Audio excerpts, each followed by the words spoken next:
এখন মাননীয় সদস্য সঞ্জিদা খানম মহিলা আসন 32 কে তার বক্তব্য রাখার আহ্বান জানাচ্ছি। আপনার সময় 5 মিনিট। মাননীয় স্পিকার, আপনাকে ধন্যবাদ।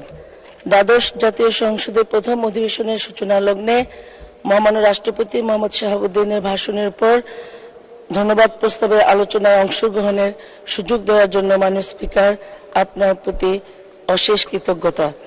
মাননীয় স্পিকার, এই মার্চ মাস অগ্নিঝরা মাস, 100 বছরের শত সংগ্রাম শেষে রবীন্দ্রনাথের মতো দৃপ্ত পায়ে হেঁটে অতঃপর কবি এসে জনতার মঞ্চে দাঁড়ালেন। তখন পলকে দারুণ ঝলকে তরিতে উঠিল জল, হৃদয়ে লাগিল দোলা, জনসমুদ্রে জাগিল জোয়ার, সকল দুয়ার খোলা। কি রোধে তার বজ্র কণ্ঠবাণী, গণসূর্যের মঞ্চ কাঁপিয়ে কবি শোনালেন তার অমর কবিতা খানি। এবারের সংগ্রাম আমাদের মুক্তির সংগ্রাম, এবারের সংগ্রাম স্বাধীনতার সংগ্রাম। মাননীয় স্পিকার, আমি এই অগ্নিঝরা মার্চের আমার বক্তব্য শুরুতেই গভীর শ্রদ্ধার সাথে স্মরণ করছি সর্বকালের সর্বশ্রেষ্ঠ বাঙালি জাতির শ্রেষ্ঠ সন্তান, জাতির পিতা বঙ্গবন্ধু শেখ মুজিবুর রহমানকে। আমি গভীর শ্রদ্ধায় স্মরণ করছি 75-এর 15 আগস্টে নির্মমভাবে নিহত জাতির পিতার পরিবারের সকল সদস্যদের। বেগম ফজিলাতুন্নেসা মুজিব, জ্যেষ্ঠ পুত্র শেখ কামাল, শেখ জামাল, ছোট্ট 10 বছরের শিশু রাসেল সহ সকল শহীদদের আমি গভীর শ্রদ্ধায় স্মরণ করছি। মাননীয় স্পিকার, 1900 ভাষা আন্দোলনে আমাদের ভাষার অধিকার প্রতিষ্ঠার জন্য যারা শহীদ হয়েছিলেন সকল ভাষা শহীদদের।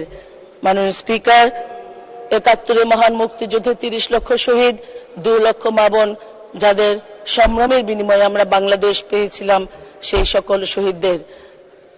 75-এর 3রা নভেম্বর জাতীয় 4 নেতা এবং বিভিন্ন গণতান্ত্রিক আন্দোলনে 2004 সালের 21শে আগস্ট সহ বিভিন্ন গণতান্ত্রিক আন্দোলনে যারা শহীদ হয়েছেন সকল শহীদদের আমি গভীর শ্রদ্ধায় স্মরণ করছি। মাননীয় স্পিকার, জাতীয় সংসদের প্রথম অধিবেশনের সূচনা লগ্নে মহামান্য রাষ্ট্রপতির অনন্য সাধারণ ভাষণের জন্য মহামান্য রাষ্ট্রপতিকে জানাই ধন্যবাদ ও কৃতজ্ঞতা। 143 পাতার যে ভাষণটি তিনি সংসদে তুলে ধরেছেন, সেই ভাষণটি একটি অসাধারণ একটি ভাষণ। মাননীয় স্পিকার, তৃতীয়বারের মতো সংসদ সদস্য হিসেবে শপথ নিতে পারায় আমি পরম করুণাময় মহান আল্লাহর নিকট শুকরিয়া জ্ঞাপন করছি। মাননীয় স্পিকার, সাধারণ মানুষের কল্যাণে আইন প্রণয়নে ভূমিকা রাখার পাশাপাশি আমার নির্বাচনী এলাকা ঢাকা 4-এর সাধারণ জনগণের আবেগ, উন্নয়ন, ভালো লাগা মন্দ লাগা, প্রয়োজন অপ্রয়োজন সবটা মহান সংসদে তুলে ধরবার জন্য তৃতীয়বারের মতো যিনি আমাকে সুযোগ করে দিয়েছেন, তিনি আমার নেতা, আমার অভিভাবক, জাতির পিতা বঙ্গবন্ধু কন্যা মাননীয় প্রধানমন্ত্রী দেশরত্ন জননেত্রী শেখ হাসিনা। আমি আমৃত্যু তার প্রতি কৃতজ্ঞ থাকব। আমি ধন্যবাদ ও কৃতজ্ঞতা জানাই ঢাকা 4 শ্যামপুর কদমতলী থানা আওয়ামী লীগ, সকল সহযোগী সংগঠন ও সর্বস্তরের জনগণকে। মাননীয় স্পিকার, নবম সংসদে প্রথমবার ঢাকা 4 থেকে বিএনপির প্রার্থীকে 50,000 ভোটের ব্যবধানে হারিয়ে প্রথমবার সংসদ সদস্য নির্বাচিত হয়েছিলাম। মাননীয় স্পিকার, জননেত্রী শেখ হাসিনার নেতৃত্বে প্রতিষ্ঠা করেছিলাম ঢাকা 4 নির্বাচনী এলাকায় জুরাইন শেখ কামাল সরকারি হাই স্কুল, মোহাম্মদবাগ আদর্শ college, Shyampur model school and কলেজকে সরকারিকরণ, প্রতিটি শিক্ষা প্রতিষ্ঠান থেকে করে তুলেছিলাম আদর্শ শিক্ষা প্রতিষ্ঠান হিসেবে। মাননীয় স্পিকার, ওই এলাকার উন্নয়নের জন্য, সাধারণ মানুষের কল্যাণের জন্য নির্বাচন সার্ভার স্টেশন প্রতিষ্ঠা করেছিলাম। বুড়িগঙ্গার তীরে প্রথম eco park, Shyampur eco park প্রতিষ্ঠিত করেছিলাম। মাননীয় স্পিকার, ডিএনডি এলাকায় জলাবদ্ধতা নিরসনের জন্য সাধারণ মানুষের কল্যাণে সেখানে প্রজেক্ট গ্রহণ করেছিলাম, যে কাজটি এখন চলমান রয়েছে। মাননীয় স্পিকার, বঙ্গবন্ধুর স্বপ্ন ছুঁয়ে যায় বাংলাদেশ, দেশের রাজনীতি, অর্থনীতি ও সামাজিক অবস্থার উন্নয়নের এক অনন্য সাধারণ চিত্র ফুটে উঠেছে মহামান্য রাষ্ট্রপতির অসাধারণ ভাষণে। গত 15 বছরে বদলে যাওয়া বাংলাদেশের পদ্মা সেতু, metro rail, Bangabandhu tunnel, Rooppur পারমাণবিক বিদ্যুৎ কেন্দ্র, পায়রা সমুদ্র বন্দর 2 সহ মিনিট। মেগা প্রজেক্টগুলো বঙ্গবন্ধুর কন্যা শেখ হাসিনার সততা, সাহসিকতা ও দক্ষতার ফসল। একই সাথে সামাজিক নিরাপত্তা বেষ্টনীর আওতায় বয়স্ক ভাতা, প্রতিবন্ধী ভাতা, বীর মুক্তিযোদ্ধাদের সম্মানী ভাতা, রেশন কার্ড, ওএমএস, ভিজিডি কার্ডের মতো অদৃশ্যমান যে সেবা, সেই সুবিধা বঞ্চিত সাধারণ মানুষের আশীর্বাদ হয়ে সাধারণ জনগণের জীবনধারাকে বদলে দিয়েছে। মাননীয়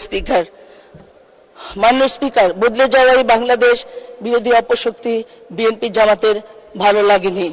বঙ্গবন্ধু কন্যা শেখ হাসিনার একটি লেখা 1988 সালের এপ্রিলে সাপ্তাহিক রোববারে প্রকাশিত হয়েছিল। আমি এই লেখা থেকে একটি অংশ কোট করছি। মাননীয় স্পিকার, কোড: আমরা জানি স্বাধীনতার পর থেকেই পরাজিত পাক প্রেমীরা অত্যন্ত তৎপর ছিল, এখনো আছে। আন্তর্জাতিক শক্তিগুলো তৎপর। বাংলাদেশের স্বাধীনতা, বাঙালি জাতির বিজয় এরা কিছুতেই মেনে নিতে পারেনি। তিনি আরো বলেছেন, কোড: এরা ক্ষমতা অর্জন করেছে বুলেটের সহায়তায়।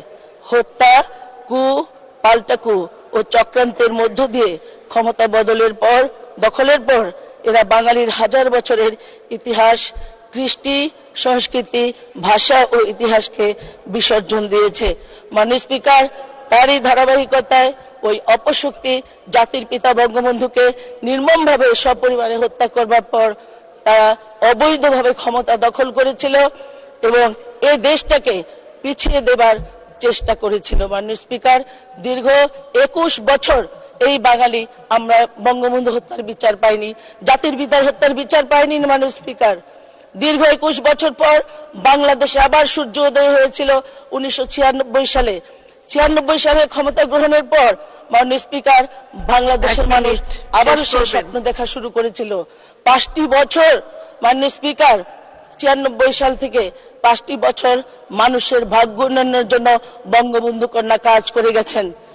আমরা দেখেছি মাননীয় স্পিকার, বাংলাদেশকে একটি মর্যাদার জায়গায় নিয়ে যাওয়ার জন্য কি প্রচেষ্টা ছিল। মাননীয় স্পিকার, কৃষিতে আমরা সেরেশ পুরস্কার পেয়েছিলাম। মাননীয় স্পিকার, আজকে বঙ্গবন্ধু কন্যার ক্ষমতা এসেছিল বলেই এই খাদ্য উদ্ভিদের দেশ হিসেবে প্রতিষ্ঠিত হয়েছিল। মাননীয় স্পিকার, শান্তিতে ইউনেস্কো শান্তি পুরস্কার বয়ে এনেছিলেন বঙ্গবন্ধু কন্যা এই বাঙালি জাতিকে বাঙালি মর্যাদার জায়গায় নিয়ে যাওয়ার জন্য।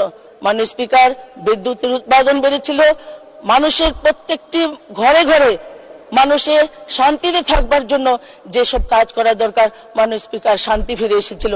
কিন্তু আমাদের দুর্ভাগ্য মাননীয় স্পিকার, আমরা সেটা ধরে রাখতে পারিনি। 2001 সালের 1 অক্টোবরের পর এই জাতি আবার অন্ধকারে তলিয়ে গিয়েছিল। মাননীয় স্পিকার, এই দেশটাকে দুর্নীতিতে বারবার দুর্নীতিতে চ্যাম্পিয়ন করেছিল। সদস্য আর 1 মিনিট শেষ মাননীয় করবেন। Speaker, 2 minute. 1 মিনিট। মাননীয় স্পিকার, এই দেশটাকে পিছিয়ে নেবার জন্য মাননীয় স্পিকার জঙ্গিবাদের উত্থান ঘটিয়েছিল। এই দেশটাকে বারবার দুর্নীতিতে চ্যাম্পিয়ন করেছিল। মাননীয় স্পিকার, এই দেশটাকে নিয়ে ছিনিমিনি খেলেছিল মানুষের ভোটের অধিকার নিয়ে। মাননীয় স্পিকার, এই দেশটাকে মৃত্যুপুরীতে নিয়ে গিয়েছিল। মাননীয় স্পিকার, হত্যা, খুন, ধর্ষণ ও সন্ত্রাসী কর্মকাণ্ডের মডেল করেছিল। মাননীয় স্পিকার, এই বাংলাদেশকে। সুতরাং এই 5টি বছর আমাদের দুঃস্বপ্ন কাটিয়েছে। মাননীয় স্পিকার, হত্যার মাধ্যমে আওয়ামী লীগকে নিশ্চিহ্ন করে দেবার চেষ্টা হয়েছিল। ইতিহাসকে বিকৃত করে এই বাংলাদেশকে আবার পাকিস্তানি ধারায় ফিরিয়ে নিয়ে যেতে চেয়েছিল ওরা। মাননীয় স্পিকার, সেখান থেকে আবার আমাদের উদ্ধার হয়েছে। মাননীয় স্পিকার, তারপর 2 বছর আমাদের দুঃস্বপ্নময় কেটেছে। 2008 সালে 29 ডিসেম্বর নির্বাচনের পর এই যে টানা 5 বার মাননীয় স্পিকার ক্ষমতায় না আসলে আজকে সাধারণ। শেষ করুন মাননীয় সদস্য, আপনার সময় ছিল 5 মিনিট, এখন প্রায় 10 মিনিট হচ্ছে। শেষ করুন। মাননীয় স্পিকার, আমি আমার বক্তব্য শেষ করব। তবে ওই সাধারণ মানুষ আজকে এই দ্বাদশ সংসদ নির্বাচনের মধ্য দিয়ে সাধারণ মানুষ আবার গণতন্ত্রের ধারা অব্যাহত রেখেছে। মাননীয় স্পিকার, যে কারণে বঙ্গবন্ধু কন্যা টানা 4র্থবারের মতো প্রধানমন্ত্রী হিসেবে শপথ নিয়েছেন। আমরা আবার আমাদের সেই উন্নয়ন, উন্নয়নের যে ধারা সেটি অব্যাহত থাকবে মাননীয় স্পিকার। আবার আমরা বঙ্গবন্ধুর যে স্বপ্ন ছুঁয়ে যাওয়া বাংলাদেশ, বাংলাদেশ যে বঙ্গবন্ধু সোনার বাংলা গড়বার জন্য ডিজিটাল বাংলাদেশ আমরা অর্জন করেছি এবং স্মার্ট বাংলাদেশে আজকে প্রবেশ করেছি মাননীয় স্পিকার। আমি আপনাকে ধন্যবাদ জানিয়ে আবার মহামান্য রাষ্ট্রপতিকেও তার ভাষণের জন্য ধন্যবাদ জানিয়ে আমি আমার বক্তব্য শেষ করছি। জয় বাংলা, জয় বঙ্গবন্ধু, বাংলাদেশ চিরজীবী হোক। ধন্যবাদ মাননীয় সদস্য।